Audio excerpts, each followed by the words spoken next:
Alors, est-ce que je me demande, tu me regardes, est-ce que tu... Et après, on vient de... qui est décisif du parcours. Je m'appelle Françoise Denel, j'aurai 70 ans pendant le Sun Trip. Je m'appelle Michel Olszewski, j'ai 57 ans et je viens d'Albi, dans le sud de la France. Je m'appelle Romain Noport, j'ai 33 ans, j'aurai 34 sur le Sun Trip. Je viens de Schnorr, de Lille, alors je travaille à côté de la frontière à Roubaix pour un fabricant de vélos électriques et d'où notre team Eau de Fil pour ce projet. Bonjour, je suis Cathy. Didier, on vient du Tarn. Voilà. L'aspect sportif associé à l'aspect aventure m'a fait que je me suis inscrit au Sun Trip. L'aventure, parler avec les gens, communiquer, l'accueil, l'hospitalité. Je leur ai vendu le projet comme quoi ça pourrait être une chouette idée d'emmener un de nos vélos quasi à l'autre bout du monde. Ils m'ont dit, bon, s'il y en a bien un qui est assez fou pour faire ça, c'est toi, donc on va pas faire les choses à moitié, on va voir ça en grand et on va se donner les moyens d'y arriver. J'ai 57 ans et je me dis que si je ne le fais pas maintenant, ben je ne le ferai plus dans ma vie. Eh bien, à la fois par hasard et à la fois parce que je me rendais compte que je commençais à avoir besoin d'une assistance. Et donc, je me suis dit que le vélo solaire, c'était une solution. Parce que ça me permettait d'avoir une assistance et de ne pas être relié à un fil électrique. Parce que moi, ce que j'aime, c'est la liberté dans le voyage. Et bon, puis en plus, c'est écologique, quoi.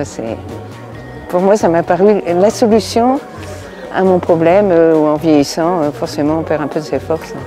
Sans trop d'objectifs, même s'il y a les 100 jours et 120 à 150 km à peu près, c'est notre objectif quotidien. S'engueuler, on s'est déjà engueulé en voyage. Ça nous est déjà arrivé. Bon, même sans le voyage. Hein. Donc, 35 ans que nous sommes ensemble, c'est sûr que ça laisse des traces. Et puis, on verra. Ouais, on va essayer de taquiner un peu les garde-boue arrière des meilleurs, essayer un peu de les faire stresser et puis leur montrer qu'on est dans leur rétro. Et puis après on verra comment ça se passe. J'ai pas de pronostic après sur toute la partie Kazakhstan, la steppe. Ça sera la grande aventure, la grande inconnue. Donc je vais pas non plus jouer trop l'arrogant à ce niveau-là. C'est le défi, quoi. C'est le défi, moi je suis toujours dans le défi. Et donc, bon, je ne sais pas si j'ai dit, je suis atteinte d'une myopathie très rare, donc depuis le début de mon existence, je me bats avec ça. Parce que je voulais être prof de gym, j'ai pas pu.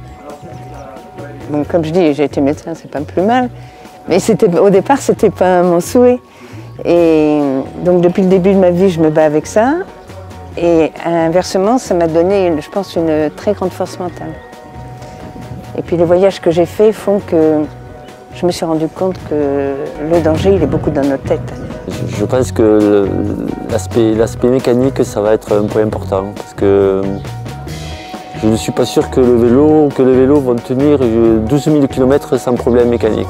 Voilà, on ne sait pas trop ce que ça va donner, de la répétition de l'effort au quotidien sur 3 mois. Bon, c'est vraiment une inconnue pour nous. Alors moi, ce qui m'effraie, c'est de suivre Didier. Parce que je sais qu'il est plus fort que moi. On va avancer et voir au jour le jour ce qu'on rencontre. Donc on a quelques inquiétudes concernant le ravitaillement, si on va pouvoir s'approvisionner en eau. En eau, ouais. Il n'y a pas grand-chose qui m'inquiète en fait. Ce qui m'ennuierait le plus, c'est la casse. Parce que mon point faible, c'est la mécanique. Quand je ne suis pas sur le vélo, parce que je m'entraîne beaucoup, quand je ne suis pas sur le vélo, je me pose plein de questions.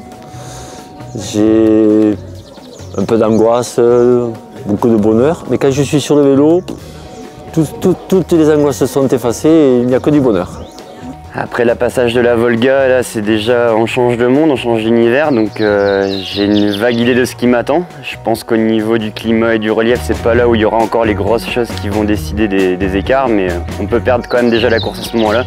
Et ouais, après le deuxième point critique, ce sera vraiment le passage en Chine, où là il y a le relief, il y a les changements de climat, et là par contre il y a la gagne qui se joue vraiment. Alors, le pays le plus mystérieux, sans aucun doute, c'est la Chine.